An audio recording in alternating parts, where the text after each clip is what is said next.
उल्हासनगरमध्ये मध्यरात्री गोळीबार, इमलीपाडा परिसरात खळबळ। उल्हासनगरच्या इमलीपाडा परिसरात मध्यरात्री गोळीबाराची घटना घडली असून परिसरात एकच खळबळ उडाली आहे।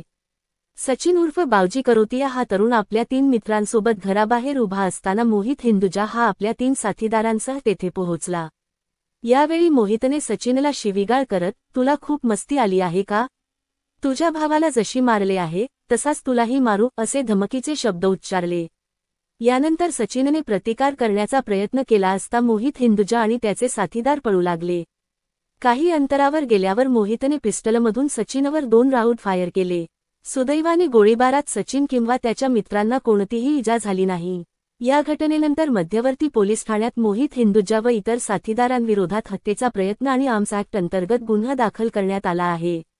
माहिती अशीही मिळते की सचिन करोतिया याचीही गुन्हेगारी पार्श्वभूमी असून तो खुनाच्या गुन्ह्यात 6.5 वर्षांची शिक्षा भोगून काही दिवसांपूर्वीच जामिनावर बाहेर आला आहे।